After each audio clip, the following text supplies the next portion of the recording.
Hi all, welcome to Eagles. C A പഠിക്കുന്ന അല്ലെങ്കിൽ C A പഠിക്കാൻ ആഗ്രഹിക്കുന്ന ഓരോ വിദ്യാർത്ഥികൾക്കും ലൈഫിൽ ഉടനീളം കൊണ്ട് നടക്കാൻ പറ്റുന്ന ഒരു ഏറ്റവും നല്ല ഇൻസ്പിറേഷൻ സ്റ്റോറിയാണ് ഇന്ന് നിങ്ങളുമായിട്ട് ഞാൻ ഡിസ്കസ് ചെയ്യുന്നത്. എൻ്റെ സി എ കരിയറിൽ ഞാൻ പഠിപ്പിക്കുന്ന വിദ്യാർത്ഥികളിൽ നിന്ന് വളരെ റെയറാണ് ഇത്തരം വിദ്യാർത്ഥികളെ കാണാറുള്ളത്. നല്ലൊരു ശതമാനം വിദ്യാർത്ഥികളും പാരൻസിനോട് ഇഷ്ടപ്പെടുന്നവരും പാരൻസിന് വേണ്ടി കഷ്ടപ്പെടാൻ തയ്യാറായവരും ഒക്കെയാണെങ്കിലും ചില ആളുകൾ സംസാരിക്കുന്ന സമയത്ത് അവരുടെ ഉള്ളിലുള്ള ആഗ്രഹവും അതിൻ്റെ തീവ്രതയും നമ്മളെ ഭയങ്കരമായിട്ട് പിടിച്ചു കുലുക്കും. ശരിക്കും പറഞ്ഞു കഴിഞ്ഞാൽ അത്തരം വിദ്യാർത്ഥികൾ വരാൻ പോകുന്ന ഒരു വർഷത്തേക്ക് എനിക്കൊക്കെ ഭയങ്കര ഇൻസ്പിറേഷൻ ആയിക്കാരും ഇത് പഠിപ്പിക്കാനും ഇത് ചെയ്യാനും വിദ്യാർത്ഥികളെ ഇങ്ങനെ മോൾഡ് ചെയ്യാനൊക്കെ. കാരണം മറ്റു കോച്ചിങ്ങുകൾക്ക് പോലെയോ മറ്റ് പ്രൊഫഷണൽ കോഴ്സുകൾക്ക് നമ്മൾ പഠിപ്പിക്കുന്ന പോലെയോ അല്ല. സി എക്ക് ഒരു വിദ്യാർത്ഥി വരുന്ന സമയത്ത് അവനെ പഠിപ്പിക്കുമ്പോഴും അല്ലെങ്കിൽ അവളെ പഠിപ്പിക്കുമ്പോഴും നമ്മുടെ ഉള്ളിൽ ഒരുപാട് ആത്മാർത്ഥമായിട്ടുള്ള കാര്യങ്ങൾ ഉണ്ടായിരിക്കണം. കാരണം അവരുടെ ലൈഫ് നമ്മളെടുത്ത് കൊണ്ടുവന്ന് തരുമ്പോൾ അവരൊരുപാട് പ്രതീക്ഷയോട് കൂടിയിട്ടാണ് വരുന്നത്. സാറിൻ്റെ അടുത്ത് പോയാൽ അല്ലെങ്കിൽ ഈഗിൾസ് പോയാൽ പാസ്സാവും എന്നൊക്കെ പറയുന്ന ഒരു മൊമെൻറ്റിൽ അവർക്കത് റിട്ടേൺ ബാക്ക് കൊടുക്കണമെന്ന് എന്നും ഞാൻ ആഗ്രഹിക്കുന്ന ഒരു കാര്യമാണ്. ഇത്തവണ +2 കഴിഞ്ഞിട്ട് വന്ന ഒരു വിദ്യാർത്ഥിയുമായിട്ട് ഞാനിങ്ങനെ സംസാരിക്കുമ്പോൾ അവൻ്റെ വാക്കുകളിലുള്ള കുറേ കാര്യങ്ങൾ എന്നെ ശരിക്കും അത്ഭുതപ്പെടുത്തി. അവൻ പറയുന്ന ഓരോ കാര്യങ്ങളും ലൈഫിൽ ഉടനീളം നമ്മുടെ മനസ്സിൽ എപ്പോഴും ആഞ്ഞടിച്ച് ഉണ്ടായിരിക്കേണ്ട ഒരു കാര്യമാണെന്ന് ഞാൻ വിശ്വസിക്കുന്നു. അതിലൊരു പ്രധാനപ്പെട്ട കാര്യം എന്ന് പറയുന്നത്, അവൻ സി എ എടുക്കാനുള്ള കാരണം എന്താന്നൊക്കെ ചോദിച്ചപ്പോൾ അവൻ പറഞ്ഞു, എനിക്ക് എൻ്റെ ഫാമിലി വളരെ ഫൈനാൻഷ്യലി പ്രയാസത്തിലായിരുന്നു. ഒരുപാട് റിച്ചസ്റ്റ് ഫാമിലി ആയിരുന്നു ഞങ്ങൾ. പിന്നീട് ഒരുപാട് പേര് വിശ്വസിച്ചതിൻ്റെ പേരിൽ ഒരുപാട് സാമ്പത്തികമായിട്ട് നഷ്ടം ഉണ്ടാവുകയും ഒരുപാട് പ്രയാസങ്ങൾ നേരിടുകയൊക്കെ ചെയ്തിട്ടുണ്ടായിരുന്നു. അപ്പോൾ അത്തരം പ്രയാസങ്ങളിൽ നിന്നൊക്കെ ഉപ്പയും ഉമ്മയൊക്കെ നേരിട്ടിട്ടുകൊണ്ടിരിക്കുന്ന ഒരുപാട് അപമാനങ്ങളെയൊക്കെ തിരിച്ചു കൊണ്ടുവരണം. അത്തരം കാര്യങ്ങളൊക്കെ മാറ്റി അവരെ സന്തോഷകരമായ ലൈഫിലേക്ക് കൊണ്ടുവരണം. അവരുടെ ജീവിതത്തിൽ ഏറ്റവും നല്ല സന്തോഷകരമായ നിമിഷങ്ങൾ അവർക്ക് നേടിക്കൊടുക്കണം എന്നൊക്കെ പറഞ്ഞിട്ടാണ് ഇവൻ തുടങ്ങുന്നത്. അപ്പോൾ അവനോട് സി എനെ കുറിച്ച് ഇങ്ങനെ പറഞ്ഞു വരുന്ന സമയത്ത് അവൻ പറഞ്ഞു, സർ, ഞാൻ സി എ എടുക്കുന്ന സമയത്ത് പലരും എന്നോട് പറഞ്ഞു, ഒരു 20 വയസ്സൊക്കെ കഴിഞ്ഞാൽ എനിക്ക് എന്തിനാ ഈ ഇത്ര പേടിച്ചെടുക്കുന്നത്, പതുക്കെ പഠിച്ചാൽ മതി. ഒരു 20 വയസ്സൊക്കെ കഴിഞ്ഞ് കഴിഞ്ഞാൽ 22 വയസ്സൊക്കെ കഴിഞ്ഞ് കഴിഞ്ഞാൽ ഈ പതുക്കെ സി എക്കാരനായാൽ 60 വയസ്സ് വരെ എനിക്ക് അടിച്ചു പൊളിക്കാനുള്ള സമയമുണ്ട്. ഇത്ര ടെൻഷനൊന്നും അടിക്കേണ്ട ആവശ്യമില്ല, പതുക്കെ പഠിച്ചാൽ മതി, പതുക്കെ കാര്യങ്ങൾ ചെയ്താൽ മതി എന്ന് പറഞ്ഞപ്പോൾ അവൻ അയാളോട് പറഞ്ഞൊരു മറുപടി ഉണ്ട് അത്രേ.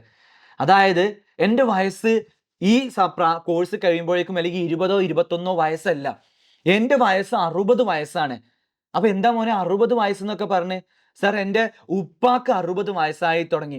അതേ വയസ്സ് എനിക്കും ആണ് എന്നുള്ള കൺസിഡറേഷൻ, അല്ലെങ്കിൽ അത്രയും സമയം എൻ്റെ മുമ്പിൽ ഇനിയുള്ളൂ എന്ന് ഞാൻ മനസ്സിലാക്കിയാൽ അത്രയും കഷ്ടപ്പെട്ട് എത്രയും വേഗം ഞാൻ പഠിക്കുകയുള്ളൂ. ഞാൻ വളരെയധികം സമയമെടുത്ത് ഒരുപാട് അറ്റംപ്റ്റ് എടുത്തിട്ടൊക്കെ പതുക്കെ ഞാൻ പാസ്സാവുന്ന തരത്തിലേക്ക് പോയി കഴിഞ്ഞാൽ ഒന്നെങ്കിൽ ഞാൻ ജീവിച്ചിരിക്കുന്നുണ്ടാവോ അല്ലെങ്കിൽ അവർ ജീവിച്ചിരിക്കുന്നുണ്ടാവോ നമുക്ക് അറിയാൻ കഴിയൂല.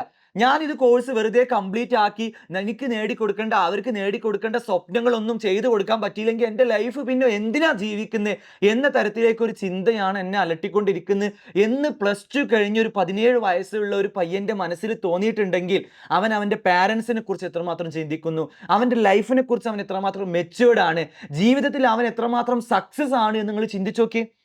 ഇന്നത്തെ ഒരുപാട് വിദ്യാർത്ഥികൾക്ക് തൻ്റെ പാരൻസിൻ്റെ കഷ്ടപ്പാടുകൾ അറിയുന്നില്ല, പാരൻസിൻ്റെ സ്വപ്നങ്ങൾ അറിയില്ല, പാരൻസ് നേരിടുന്ന ബുദ്ധിമുട്ടുകൾ അറിയില്ല, പാരൻസ് കണ്ണീരൊഴിക്കുന്ന കണ്ണീരുകളെ കുറിച്ച് അറിയില്ല.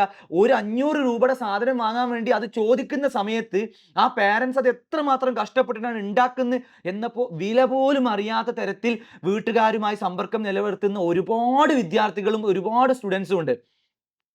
അത്തരം വിദ്യാർത്ഥികൾക്ക് ഏറ്റവും മാതൃകയായിട്ടുള്ള കാര്യമാണ്, ഒരു മനുഷ്യന്റെ ജീവിതത്തിലെ ഏറ്റവും വലിയ സക്സസിന് അവനെ സഹായിക്കുന്ന പ്രധാനപ്പെട്ട രണ്ട് കാര്യങ്ങളെ ലൈഫിലുള്ളൂ. ഒന്ന് ഉപ്പയും ഒന്ന് ഉമ്മയുമാണ്. ഇവരുടെ സക്സസ്, ഇവരുടെ പ്രാർത്ഥന, ഇവരുടെ പ്രതീക്ഷ, ഇവർ നമ്മളിൽ അർപ്പിക്കുന്ന വിശ്വാസം, ഇതൊക്കെയാണ് നമ്മളെ ജീവിതത്തിന്റെ ഏറ്റവും വലിയ അടിസ്ഥാന സക്സസിന് കാരണമാകുന്നത്. അതുകൊണ്ട് തന്നെ ഓരോ കോഴ്സ് എടുത്ത് പഠിക്കാൻ ആഗ്രഹിക്കുന്ന വിദ്യാർത്ഥികളും, എസ്പെഷ്യലി ജീവിതത്തിൽ സക്സസ് ആവണം എന്ന് ആഗ്രഹിക്കുന്ന വിദ്യാർത്ഥികളും എത്രയും വേഗം സക്സസ് ആവണം. എൻ്റെ പാരൻസിന് ഒരുപാട് സമയമില്ല, കാരണം എല്ലാവരും ഭൂമിയിൽ ജീവിക്കുന്നതിന് ഒരു പരിധിയുണ്ട്. ഇന്നത്തെ കാലത്ത് എത്ര കാലം വരെ എല്ലാവരും ജീവിക്കുന്ന ഒരു അറിവുമില്ലാത്ത പ്രായമാണ്.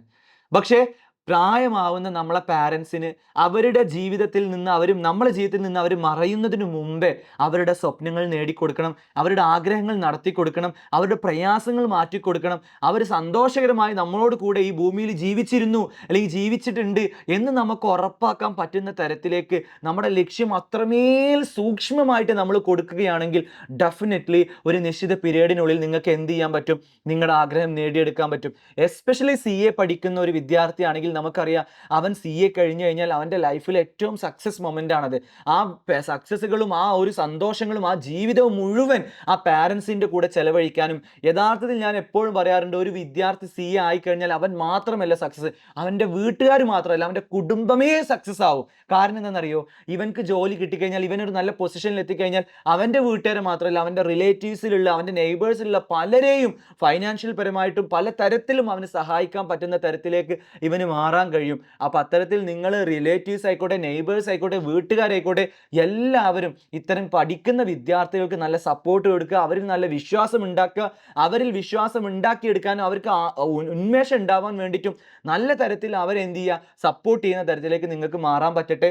എസ്പെഷ്യലി ഇത് പഠിക്കുന്ന വിദ്യാർത്ഥികൾ, ഞാൻ ഈ പറഞ്ഞതുപോലെ നിങ്ങളുടെ ഉള്ളിൽ ഇതിനു വേണ്ടിയിട്ടുള്ള അർഹമായിട്ടുള്ള കഷ്ടപ്പാട് ഉണ്ടായിരിക്കണം, കൃത്യമായ ആഗ്രഹം ഉണ്ടായിരിക്കണം, പ്രതീക്ഷ ഉണ്ടായിരിക്കണം, പ്രാർത്ഥന ഉണ്ടായിരിക്കണം. തീർച്ചയായിട്ടും നിങ്ങൾ ആഗ്രഹിക്കുന്ന പോലെ നിങ്ങളുടെ പാരൻസിന് വേണ്ടി നിങ്ങളെ സക്സസ് ഉണ്ടാക്കിയെടുക്കാൻ നിങ്ങൾക്ക് ഓരോരുത്തർക്കും കഴിയും. നിങ്ങളുടെ കഷ്ടപ്പാട് തീർച്ചയായിട്ടും നിങ്ങൾക്ക് എന്ത് ചെയ്യാൻ പറ്റും? റിസൾട്ട് ആക്കി മാറ്റാൻ പറ്റും. Wish you all the best.